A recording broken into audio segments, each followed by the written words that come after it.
My name is Maxwell Harrison, 42 years old, and I never imagined my 15-year marriage would end with me handing DNA test results to my wife across a restaurant table. When Olivia demanded a divorce, claiming we had grown apart, I already knew about her affair with James.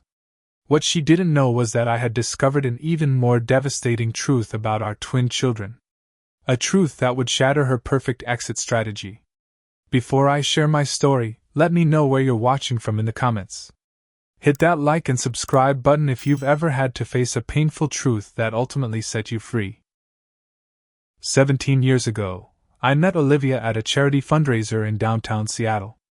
I was there representing my architecture firm, which had donated design services for a new community center. She walked in wearing a blue dress that matched her eyes, representing her marketing agency. Our conversation flowed effortlessly from the moment we introduced ourselves. By the end of the night, I had her number and a promise for dinner the following weekend. Our romance moved quickly. We connected on every level intellectually, emotionally, physically. Within 6 months, we were inseparable. I proposed on a cliff overlooking the Pacific Ocean during a weekend trip to California. Her tears of joy as she said yes still play in my memory sometimes, though now with a bitter aftertaste. Our wedding in Napa Valley was everything we had dreamed of. My parents, both retired teachers, beamed with pride. Her family, especially her father William, a successful business owner, spared no expense. 200 guests surrounded us as we exchanged vows beneath a canopy of white roses and promising blue skies. My best friend Carter served as best man, and her sister Rebecca as maid of honor. Everyone commented on what a perfect couple we were, how our love was palpable. After a honeymoon in Greece, we returned to reality and purchased our first home together. It was a charming colonial in a good neighborhood, with enough bedrooms for the family we planned to have. I was rising through the ranks at my architecture firm, taking on larger projects and building a solid reputation in the industry. Olivia was equally ambitious, creating marketing campaigns for major brands and winning industry awards. Those early years were beautiful in their simplicity. We worked hard during the day and came home to each other at night. Weekends were spent hiking local trails, exploring new restaurants, or entertaining friends. We talked about everything, supported each other through professional challenges, and planned our future together. I remember thinking how lucky I was to have found such a perfect partner. When we decided to start a family in our 5th year of marriage, we assumed it would happen quickly. Olivia had always been healthy, and there was no history of fertility issues in either of our families. But month after month, the pregnancy tests came back negative. After a year of trying naturally, we consulted specialists. Tests revealed unexplained infertility. Everything appeared normal, yet conception wasn't happening. We began the emotional roller coaster of fertility treatments. The hormone injections made Olivia moody and uncomfortable. The scheduled intercourse stripped away romance. Each failed cycle brought heartbreak. I held her through countless nights of tears, assuring her that we would have our family one way or another. 3 rounds of IUI failed. We moved on to IVF, investing our savings and emotional energy into the process. The first 2 cycles ended in early miscarriages, devastating us both. I suggested taking a break, perhaps considering adoption, but Olivia was determined to carry our biological child.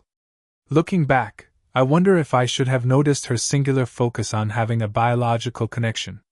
On our 3rd IVF attempt, 5 years ago, we received the miraculous news Olivia was pregnant with twins. The joy we felt was indescribable. After years of disappointment, our dream was finally coming true. The pregnancy was challenging. Olivia suffered terrible morning sickness and was placed on bed rest during the final trimester. I rearranged my work schedule to care for her, prepared our home for the babies, and attended every doctor's appointment. When Emma and Ethan were born, healthy and perfect, I felt a love I had never experienced before. Holding those tiny beings in my arms, I made silent promises to protect them, guide them, and love them unconditionally. I took paternity leave to help during those exhausting first weeks. I did night feedings, changed diapers, and sang lullabies. Watching Olivia with our children, I felt our marriage had reached new depths. As the twins grew, I adjusted my professional life to be present for them. I declined projects requiring extensive travel and was home for dinner most nights. Weekends were family time, trips to the zoo, playground adventures, teaching Ethan to ride a bike, and watching Emma discover her love for painting. My parents moved closer to be involved grandparents, and even Olivia's parents visited regularly from Chicago. Our life seemed perfect from the outside. Beautiful home, healthy children, successful careers. Friends often commented on how we had it all. But around the twins' 4th birthday, I began noticing subtle changes in Olivia. She started working later, checking her phone constantly, and seemed distracted during family time. When I asked if everything was okay, she would smile and say she was just busy with a new marketing campaign. I dismissed my concerns, focusing instead on being the best husband and father I could be. I surprised her with weekend getaways, sent flowers to her office, and took on more household responsibilities. In retrospect, I was trying to fix a problem I couldn't yet identify, sensing something was wrong but unwilling to face it. The first concrete sign that something had changed came about a year ago. Olivia mentioned hiring a new creative director at her firm named James Sullivan. Initially, his name came up casually in conversation about work. Then suddenly, he was featuring prominently in every story she told. James thought her presentation was brilliant. James suggested a new approach to the Miller account. James had the most insightful perspectives on industry trends. I didn't think much of it at first. Olivia had always been enthusiastic about talented colleagues. But then came the work dinners. Client meetings that ran late. Weekend strategy sessions. Text messages at odd hours that made her smile in a way I hadn't seen directed at me in quite some time. When I expressed discomfort with how much time she was spending with her new colleague, Olivia accused me of being insecure. "He's just a coworker, Maxwell. An important one for my career. I thought you supported my professional growth." She made me feel small for questioning her, and I backed down, not wanting to be the controlling husband. One afternoon, while helping Emma change after a painting session gone messy, she innocently mentioned, "Mommy's friend from work makes pancakes shaped like dinosaurs." I felt a cold sensation in my stomach. "What friend is that, sweetheart?" I asked, trying to keep my voice casual. "The one with the funny laugh. James.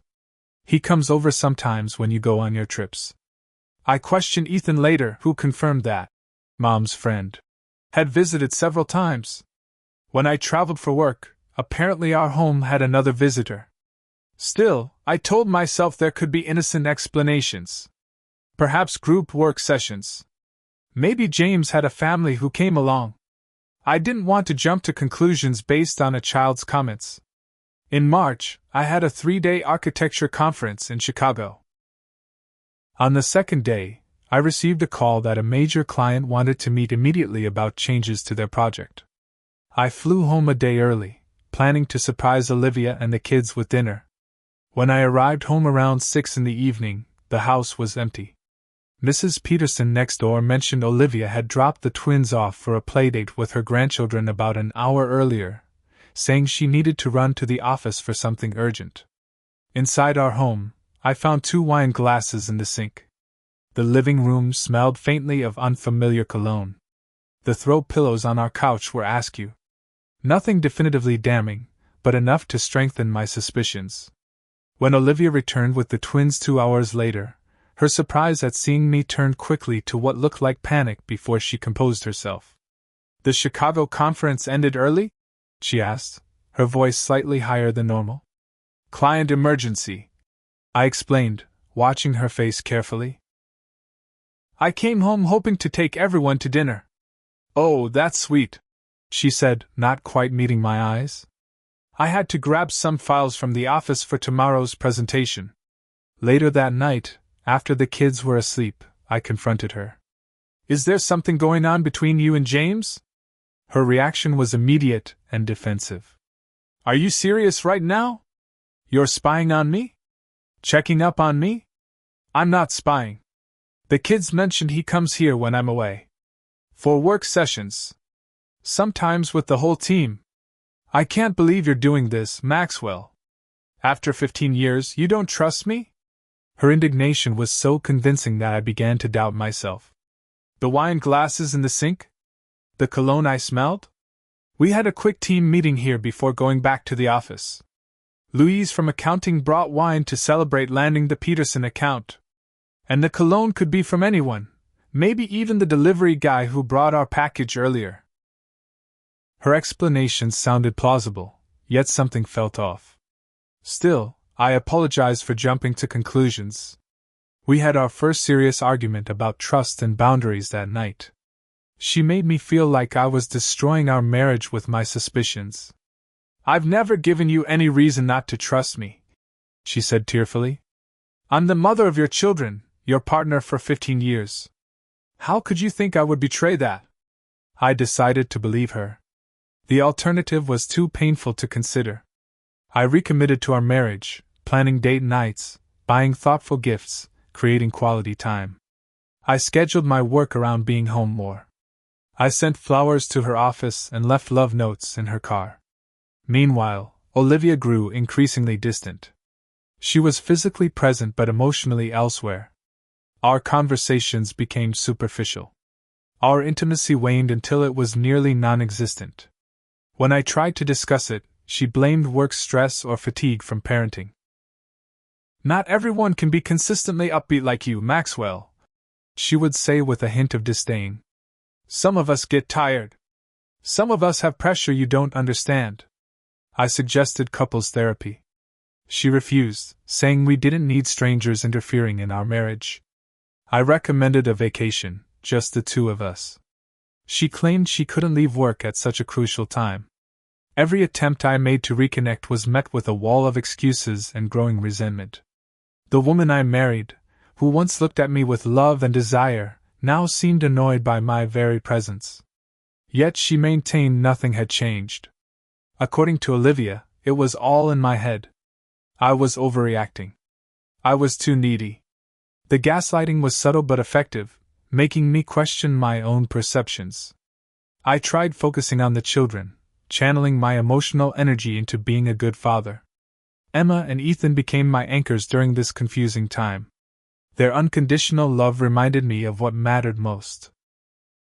Yet even as I built block towers with my son and painted watercolor sunsets with my daughter, a growing unease settled in my gut. Something was very wrong in my marriage, and I could no longer pretend otherwise.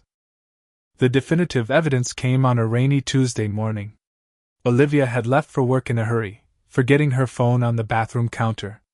I had never been the type to snoop through my wife's personal belongings, believing privacy was essential even in marriage. But as I picked up her phone to bring it to her, a notification flashed across the screen. James can't wait for tonight. Same hotel as last time. I'll bring the champagne. My hand trembled as I set the phone down. An internal debate raged within me. Respect her privacy and live with growing suspicion? Or confirm what I already feared was true? After 15 minutes of moral wrestling, I entered her password, our anniversary date, ironically, and opened the message thread with James. What I found shattered any remaining doubt. Hundreds of messages spanning months. Explicit conversations. Plans for their encounters. Declarations of passion. Photos I can never unsee. And worse, derogatory comments about me, their inside jokes about the oblivious husband, too trusting and pathetic to notice what was happening under his nose. I photographed several key messages as evidence before returning her phone exactly as I'd found it. When she called frantically an hour later looking for it, I calmly told her it was on the bathroom counter. Her relief was palpable, unaware that our marriage had just hit the point of no return. Over the following weeks, I became an unwilling detective in my own marriage. I discovered hotel receipts in her car's glove compartment. Unexplained charges for dinners on nights she claimed to be working late. Weekend work retreats that her assistant knew nothing about when I casually called the office. The pain was excruciating, but I needed to know the full extent of the betrayal before deciding my next steps. I hired private investigator Raymond Cooper, a retired police detective recommended by a colleague who had gone through a similar situation. I felt tremendous guilt about this decision, but needed objective confirmation from a third party. "Unfortunately, this is more common than you'd think," Raymond said when we met at a coffee shop far from my neighborhood. "I'll be discreet, but I should warn you, people almost never want to hear what I find." 2 weeks later, Raymond delivered a manila envelope containing photos that confirmed my worst fears. Olivia and James entering a hotel together. Kissing in his car. Having dinner at an intimate restaurant across town. The timeline indicated their affair had been going on for at least 8 months, possibly longer. I sat alone in my home office that night, surrounded by evidence of my wife's infidelity, feeling as though my entire life had been a lie. The future I had planned, the family I cherished, the partnership I believed in, all of it was crumbling before my eyes. I poured myself 3 fingers of bourbon and allowed myself one night of complete despair. As I sorted through the investigators' photos, arranging them chronologically, a disturbing thought emerged. Based on the dates, the affair with James likely began around the time Olivia became pregnant with the twins.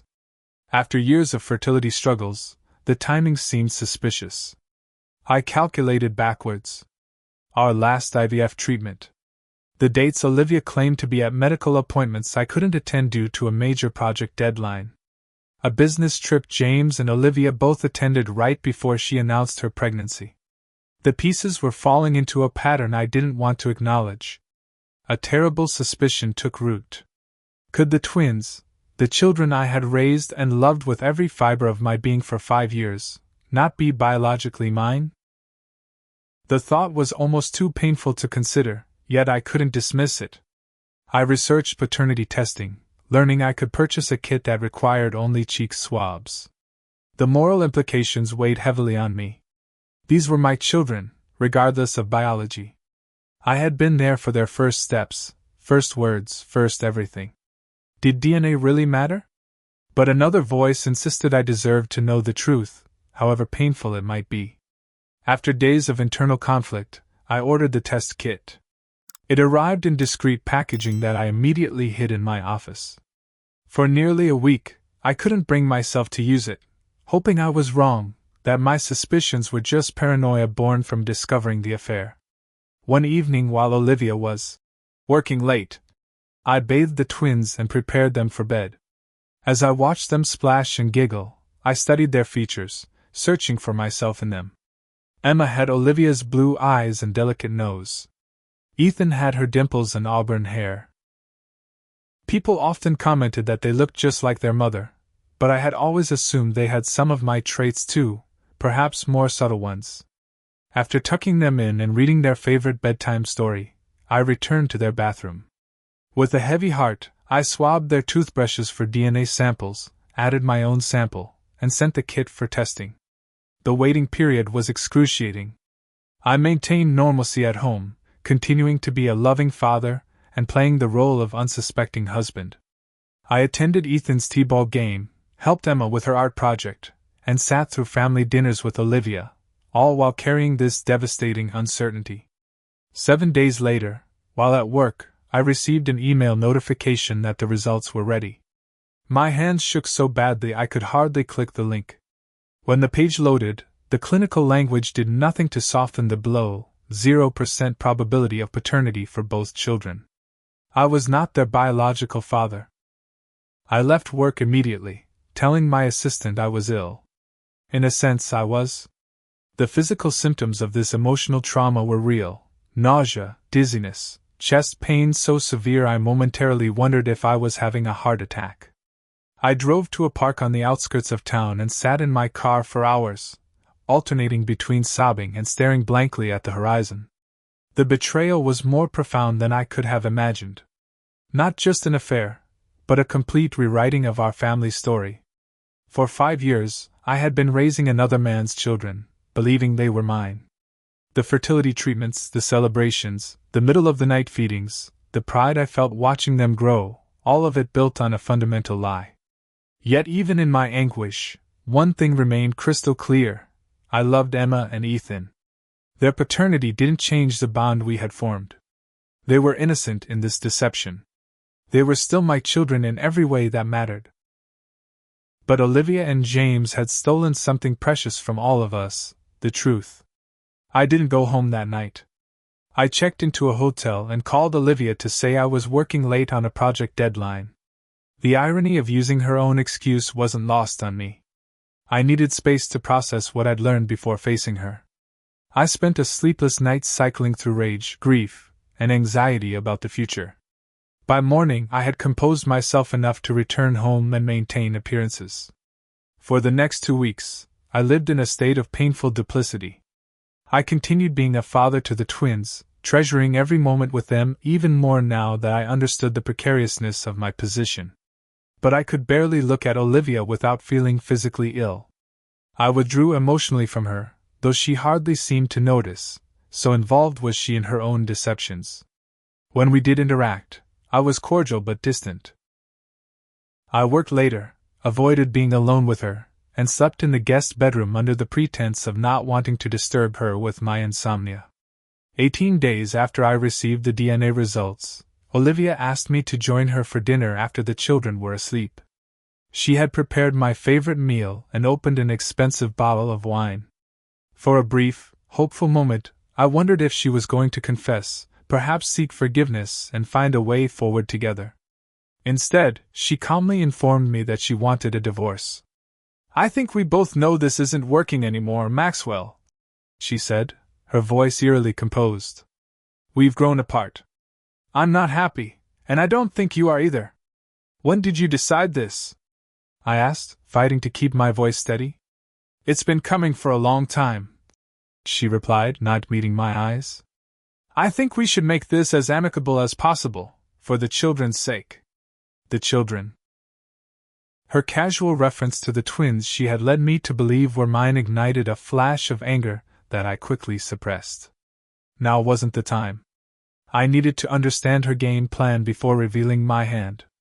"I see," I said simply. "And what do you propose?" Her proposal was breathtaking in its audacity. She wanted the house, primary custody of the twins with generous child support, and alimony based on my higher income as a successful architect. She had already consulted an attorney who had outlined what she was entitled to under state law. I listened silently, nodding occasionally, watching her grow increasingly confident as she interpreted my lack of resistance as agreement.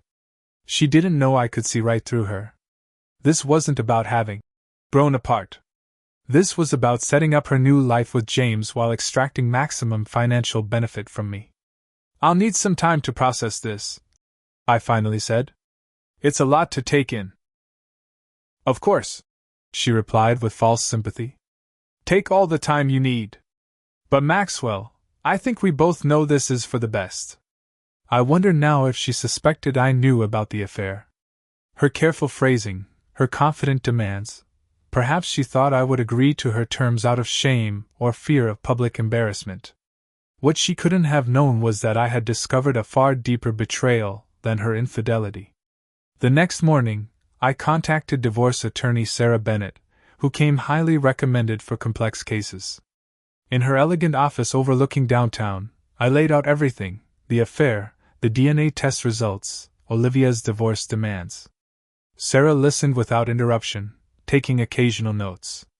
When I finished, she leaned forward. "What you're describing is paternity fraud, Maxwell. It's not just morally reprehensible, it has legal implications. The fact that she's now seeking child support and using the children as leverage complicates matters further." "What are my options?" I asked, dreading the answer. "You have several, none of them easy," Sarah explained. "You could contest paternity legally, which would likely reduce or eliminate child support obligations. However, it could also impact your legal standing regarding custody and visitation, since you're not the biological father." The thought of losing Emma and Ethan felt like another body blow.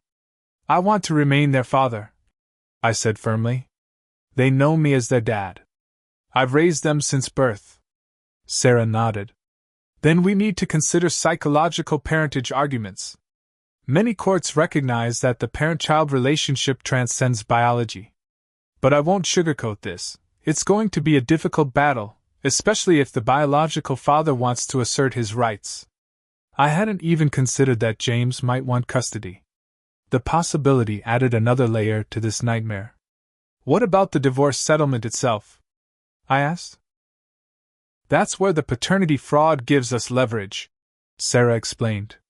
While it doesn't automatically negate spousal support or property division claims, it does create a significant factor for the court to consider. Judges have considerable discretion in these matters, and fraud of this magnitude would likely influence their decisions. We developed a strategy. I would appear to go along with Olivia's demands initially, giving her a false sense of security, while Sarah prepared our case. We would gather additional evidence about the affair and paternity fraud. When the time was right, we would present everything in court, challenging her claims and seeking a more equitable resolution. Over the following weeks, divorce negotiations proceeded. Olivia seemed almost gleeful at my apparent capitulation. She interpreted my calm demeanor as defeat, not realizing I was meticulously documenting every interaction and building a case with Sarah's guidance. Through careful investigation, we discovered James had known about the paternity situation all along. Text messages recovered from cloud backups revealed conversations between him and Olivia during her pregnancy, referring to their babies and planning for a future together that had been delayed for financial reasons, namely, keeping me in the picture to provide stability and financial support. The depth of the conspiracy was staggering. For 5 years, they had been playing an elaborate game, using me as an unwitting provider while maintaining their relationship in secret. Now that the twins were older and Olivia's career had advanced sufficiently, they were ready to discard me. As the divorce proceedings moved forward, Olivia became increasingly aggressive with her demands, interpreting my lack of resistance as weakness. Little did she know, I was simply waiting for the perfect moment to reveal what I knew. The opportunity presented itself when our attorneys scheduled the signing of preliminary divorce papers. These documents would outline the basic terms of our separation, while final details were negotiated. Olivia was pushing for a quick resolution, eager to begin her new life. The night before the signing, I met with Sarah to finalize our strategy. Remember, she cautioned, emotional satisfaction and legal victory don't always align. Consider carefully how and when you want to reveal what you know. I had already decided. After the signing, I would confront Olivia and James together, presenting the evidence of their deception. Sarah had prepared additional legal documentation regarding the paternity fraud that would be filed immediately afterward, challenging the preliminary agreement I would sign the next day. Are you sure about this approach? Sarah asked. We could present the paternity evidence during negotiations, potentially securing better terms from the outset. I'm sure, I replied. Some things are about more than legal advantage. Through our investigation, we had discovered that Olivia and James were planning a celebration dinner the evening of the signing. They had reservations at La Mer, an upscale restaurant overlooking the bay, ironically, the same restaurant where I had proposed to Olivia years ago. Their arrogance fueled my resolve. That night, I prepared an envelope containing copies of the DNA test results, selected text messages between them discussing the paternity deception, and photos from the private investigator. I also included financial records showing how I had supported the family while they carried on their affair. The evidence was devastating and incontrovertible. As I compiled these materials, I wrestled with my motivations. Was this about justice or revenge? The lines seemed blurry. Part of me wanted to hurt them as deeply as they had hurt me. Another part simply wanted the truth acknowledged after years of deception. I reminded myself that regardless of how this played out, my primary concern remained Emma and Ethan. The next morning, I met Olivia at our attorney's offices. She was wearing an expensive new outfit and seemed barely able to contain her excitement. As we reviewed the preliminary agreement, I maintained a somber but cooperative demeanor. The terms were exactly as she had demanded. She would get the house, primary custody of the children, substantial child support, and alimony. I signed without objection, watching satisfaction spread across her face. She likely interpreted my compliance as defeated acceptance or perhaps lingering affection. In reality, I was simply biding my time. "I hope we can remain friends, Maxwell," she said as we left the office, her voice dripping with insincere concern. "For the children's sake." "The children are my primary concern as well," I replied truthfully. Olivia checked her watch. "I have a work commitment this evening. Would you mind taking the twins until tomorrow? My mother can pick them up in the morning." "Of course," I agreed, knowing exactly what her work commitment entailed. "Give my regards to James." Her head snapped up, eyes widening slightly before she composed herself. "I don't know what you mean." "Enjoy your dinner at La Mer," I said calmly, walking away before she could respond. I spent the afternoon with Emma and Ethan, treasuring every moment, while preparing mentally for the confrontation to come. I took them to the park, bought ice cream, and listened attentively to their stories and questions. Looking at their innocent faces, I renewed my silent promise to protect them regardless of biology. After dropping the children at my parents' home with a vague explanation about needing to handle some divorce matters, I dressed carefully in my best suit. The envelope with the evidence sat on the passenger seat as I drove to La Mer. The restaurant was busy, the dinner crowd in full swing when I arrived. Through the window, I spotted them immediately. Olivia and James sat at a corner table with a bottle of champagne between them, laughing intimately. Her hand rested on his, wedding ring still in place. The sight sent a surge of anger through me that I quickly controlled. This moment required composure, not emotion. I approached their table slowly, envelope in hand. They were so engrossed in each other that they didn't notice me until I was standing beside them. James saw me first, his smile faltering momentarily before transforming into a smug smirk. "Maxwell," Olivia gasped, pulling her hand away from James. "What are you doing here?" "I thought I should congratulate you both in person," I said, my voice steady. "On your freedom and your new beginning."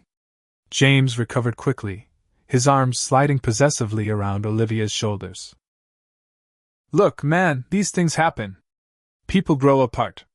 No hard feelings, right?" I smiled without warmth. "No hard feelings about the affair, you mean? Or about the twins?" The color drained from Olivia's face. James's smirk wavered. "I don't know what you're talking about," Olivia stammered. "I think you do," I replied, sliding the envelope across the table. "Congratulations on your freedom, Olivia. I just thought you should understand exactly what that freedom will cost you." With trembling hands, she opened the envelope. James leaned in to look, his confidence visibly crumbling as he registered what he was seeing. The DNA test results. The text messages. The photos. "You've known all along?" James muttered, his voice barely audible. "Not all along," I corrected him. "But long enough to understand exactly what kind of people you both are." Olivia's face contorted with shock and fury. "You had no right to test the children without my knowledge. And you had no right to deceive me about their paternity for 5 years," I countered calmly. "To accept my love, support, and devotion while knowing they weren't mine. The agreement you signed today," she began, panic rising in her voice, "will be contested first thing tomorrow morning on grounds of paternity fraud." I finished for her. "My attorney is filing an amended response with this evidence included." James pushed the envelope away, his earlier smugness completely evaporated. "This is between you and Olivia. I never meant for things to go this far." "Really?" I asked, pulling out a specific text message from the pile. "Because according to this conversation from 5 years ago, you were quite aware that you were the twins' father and chose to keep that information secret." People at nearby tables were beginning to notice our confrontation. A waiter hovered uncertainly nearby. "Lower your voice," Olivia hissed. "We can discuss this privately." "Like you discussed my marriage privately? Or my children's paternity?" I shook my head. "I'm not interested in secrets anymore, Olivia. Just truth and consequences." James stood abruptly. "I should go." "Running away already?" I asked. That's disappointing. I thought you were eager to be a father to Emma and Ethan. Or was that only when I was footing the bill? His face flushed with anger or shame, perhaps both. You don't understand anything about our situation. I understand enough, I replied. I understand that you both conspired to deceive me for years. I understand that you were willing to let me believe those children were mine while carrying on behind my back. And I understand that neither of you considered the damage your selfishness would eventually cause. Olivia was frantically gathering the evidence, shoving it back into the envelope. This proves nothing. It's your word against ours. It's science against your lies, I corrected her. And there's more evidence with my attorney. Much more. I turned to leave, having said what I came to say. Olivia grabbed my arm. Wait, she pleaded, her voice suddenly desperate. What about the children? You wouldn't just abandon them, would you? They love you. The question struck my core. I love them too, I said softly. Which is why I'll be filing for shared custody based on psychological parentage. Unlike you, I won't use them as pawns. With that, I walked away, leaving their celebration in ruins. Through the restaurant window, I could see their heated argument beginning, accusations flying between them as their carefully constructed plan collapsed.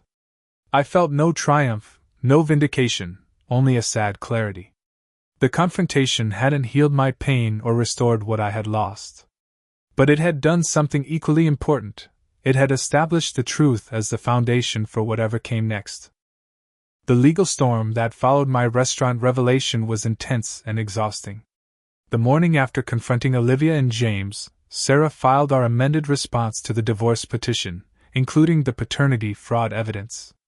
The preliminary agreement I had signed was challenged, and the court scheduled emergency hearings to address the new developments.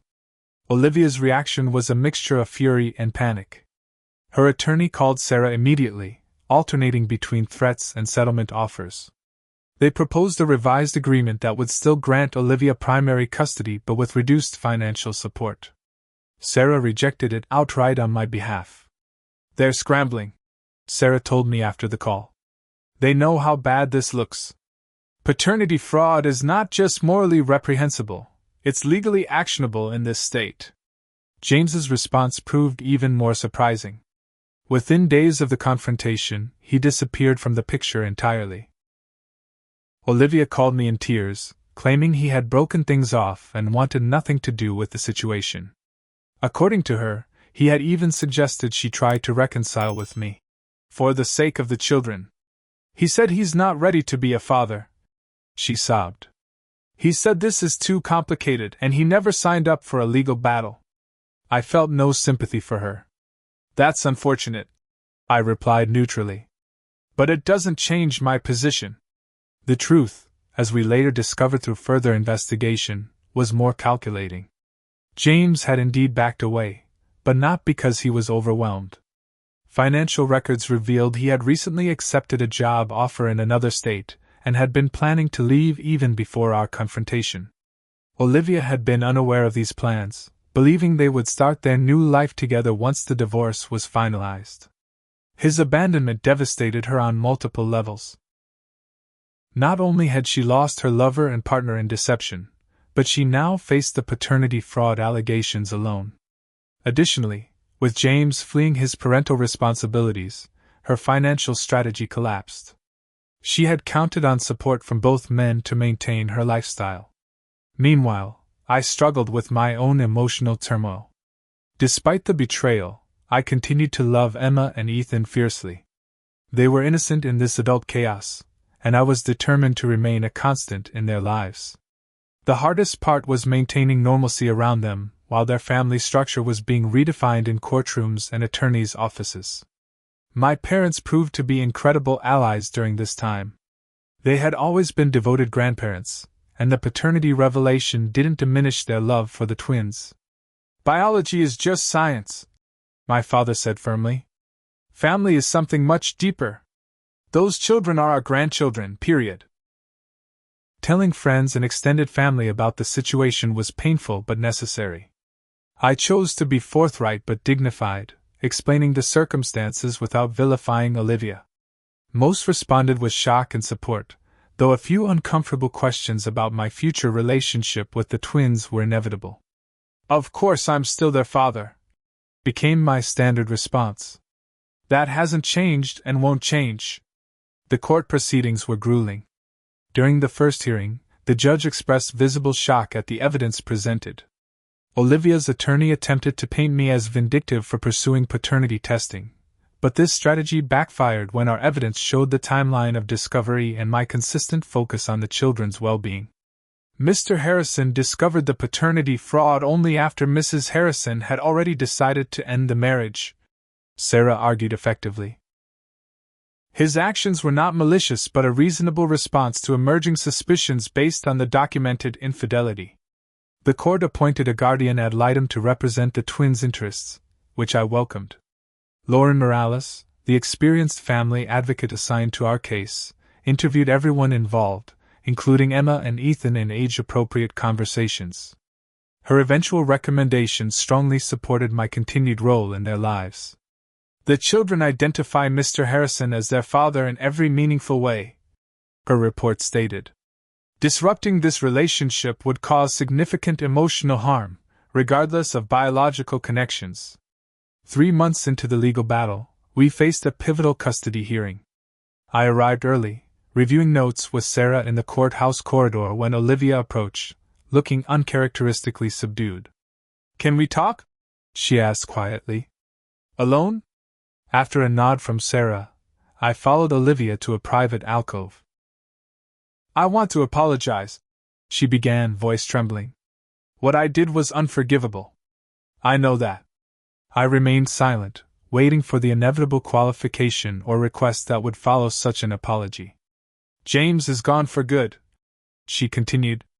"He's made it clear he wants no responsibility for the twins. They need you, Maxwell. They love you."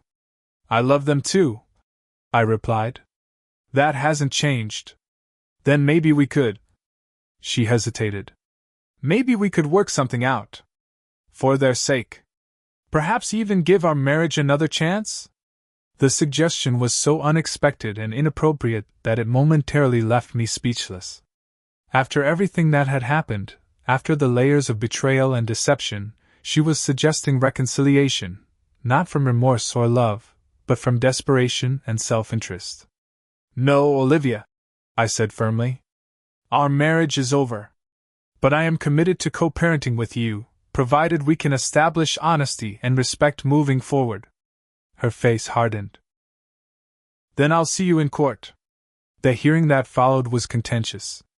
Olivia's attorney presented her as a devoted mother who had made a terrible mistake but deserved protection from financial ruin. My legal team focused on the systematic deception and its impact on the family unit, while emphasizing my unwavering commitment to the twins. To everyone's surprise, the judge issued a preliminary ruling from the bench rather than taking time for deliberation. "This court has seen many divorces involving infidelity," Judge Watkins stated gravely. "But the level of deception in this case is extraordinary and cannot be overlooked in determining equitable outcomes." His ruling favored me on nearly every count. I would retain the family home to provide stability for the children. Custody would be shared equally. Olivia would receive no alimony given the circumstances of paternity fraud. Child support was temporarily suspended pending further financial review. As we left the courtroom, I saw Olivia sitting alone on a bench, her attorney already departed. Despite everything, I felt a momentary pang of sympathy for her isolation, a feeling quickly replaced by remembrance of her years of calculated deception. Word of the paternity situation inevitably spread through our social circle. Former friends took sides. Some expressed shock that I would fight to remain in the twins' lives despite not being their biological father, a perspective I found bewildering. Others praised my commitment, while condemning Olivia's actions. The gossip and judgment added another layer of stress to an already painful situation. Professionally, I immersed myself in work, finding solace in the concrete problems of architecture that could be solved with creativity and precision, unlike the messy emotional landscape of my personal life. My firm was understanding about my court appearances and occasional need for flexibility, and designing buildings provided a mental escape from divorce proceedings. The most difficult moment came when I needed to have an age-appropriate conversation with Emma and Ethan about the changes in our family. With guidance from a child psychologist, I explained that while I wasn't their biological father, I would always be their dad in all the ways that mattered. "But if you're not our real dad, who is?" Ethan asked, his small face scrunched in confusion. "I am your real dad," I assured him. "Being a father is about love and being there for you every day. That's what makes someone a real parent." Emma, always perceptive, asked the harder question. "Is that why you and Mommy don't live together anymore? Because you found out?"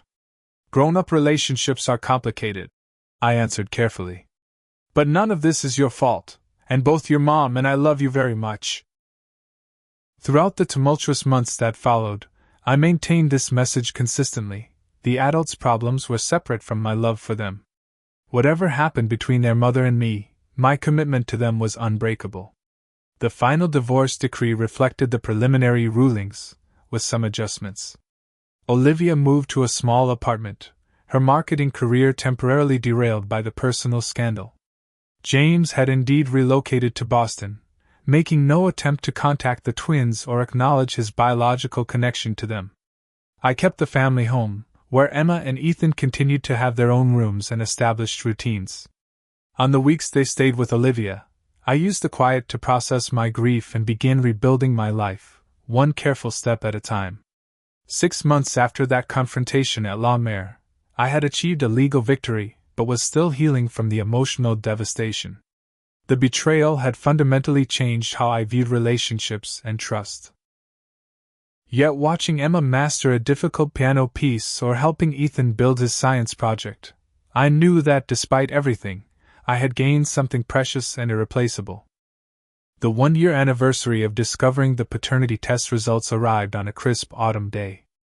I had marked the date in my mind, expecting it to bring a fresh wave of pain. Instead, I found myself sitting on our backyard deck, watching the twins playing soccer with neighborhood friends, and realizing how far we had all come. My weekly therapy sessions with Dr. Mitchell had been instrumental in my healing process. Initially reluctant to seek help, I had finally acknowledged that navigating this unprecedented situation required professional guidance. Dr. Mitchell helped me process the complex emotions of betrayal while developing strategies for healthy co-parenting with Olivia. "Grief isn't linear," he reminded me often. "Some days will be harder than others. The goal isn't to erase the pain but to integrate the experience into your life story without letting it define you." The twins had adjusted better than anyone expected. Children are remarkably resilient when provided with stability, honesty, and love. We maintained their routines, continued family traditions, and created new ones.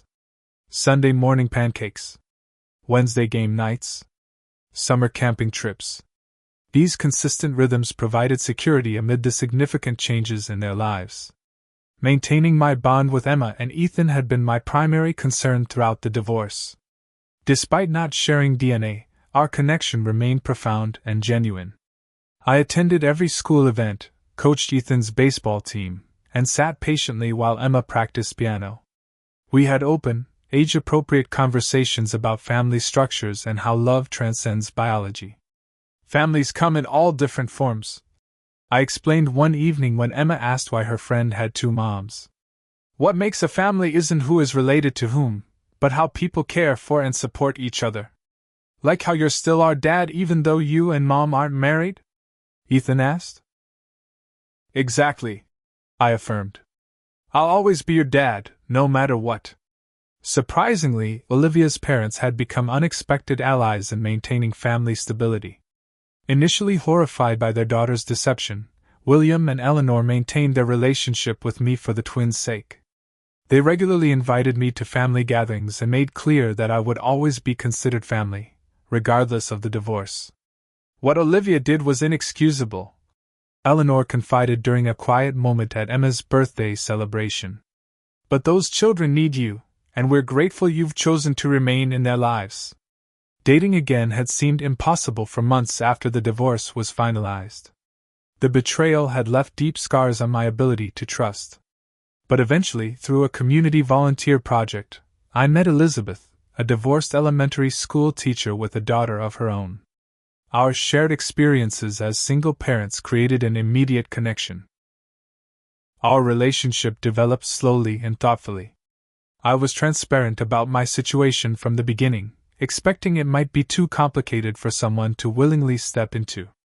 Instead, Elizabeth's response surprised me. "Family isn't about perfect circumstances," she said during one of our early conversations. "It's about commitment and integrity. What you've done for those children shows extraordinary character." When the time felt right, I introduced her to Emma and Ethan. They were understandably cautious at first, but Elizabeth's genuine warmth and respect for their feelings gradually won them over. Her daughter Sophia, just a year older than the twins, became a welcome addition to our expanding family circle. My journey toward forgiveness, not for Olivia's sake, but for my own peace, was more challenging. The anger and resentment had been corrosive, affecting my health and happiness. Dr. Mitchell encouraged me to work toward acceptance of what had happened without condoning it. "Forgiveness doesn't mean what happened was okay," he explained. "It means you're choosing not to let it consume your future." Gradually, I released the bitterness that had initially threatened to define me. The process wasn't about forgetting or excusing the betrayal, but about refusing to let it determine my path forward. This shift wasn't immediate or linear, but over time, the sharp pain transformed into something more manageable, a scar rather than an open wound. The experience fundamentally changed my perspective on family and relationships. I learned that true fatherhood transcends biology. The love I felt for Emma and Ethan wasn't diminished by knowing we didn't share DNA. If anything, it was strengthened by the conscious choice to remain their father despite having legal grounds to walk away. I also gained clarity about what matters in relationships: honesty, integrity, and shared values. The superficial elements, social status, appearance, even chemistry, meant little without a foundation of trust. This wisdom informed my approach to dating and eventually helped build a healthy relationship with Elizabeth. 6 months after our initial meeting, Olivia requested a conversation without lawyers or children present. We met at a neutral coffee shop, both somewhat awkward after so much legal hostility. "I've been in therapy," she began after we settled with our drinks. "Working through why I did what I did." I nodded but remained silent, unsure where this was heading. "I don't expect forgiveness," she continued, "but I want you to know I understand now how terribly I hurt you. The selfishness, the lies, all of it was inexcusable." Her apology seemed genuine, lacking the manipulation that had characterized our interactions during the divorce. She explained that James had never intended to be a father to the twins, using her just as she had used me. The revelation had forced her to confront her pattern of deception and self-serving choices. "The hardest part," she admitted, "is knowing what I robbed the children of, the chance to have a father who not only loved them but was honest with them. You've been that father despite everything I did to destroy that relationship." "They're my kids," I said simply. That never changed. We established new boundaries that day, agreeing to focus exclusively on co-parenting effectively. Our communication became more straightforward, centered on the twins' needs rather than our painful history. It wasn't friendship or forgiveness, but it was a functional relationship that benefited Emma and Ethan. As for James, he eventually sent a letter addressed to me, delivered through his attorney. He expressed regret for his role in the deception and formally relinquished any claim to parental rights, legally clearing the way for me to adopt the twins if I chose to pursue that path. The letter ended with a line that spoke volumes.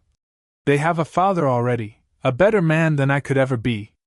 The twins continued to thrive despite the family reconfiguration.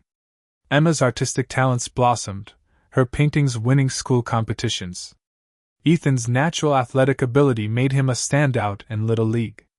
Both maintained good grades and formed healthy friendships. Their resilience reminded me daily that children can flourish when surrounded by love, even after family trauma. On my 43rd birthday, Elizabeth, her daughter, and the twins organized a surprise party. As I looked around at our blended gathering, my parents, a few close friends, even Olivia's parents, I realized we had created something beautiful from the ashes of betrayal. Not a conventional family, certainly, but a loving community centered around the children's well-being.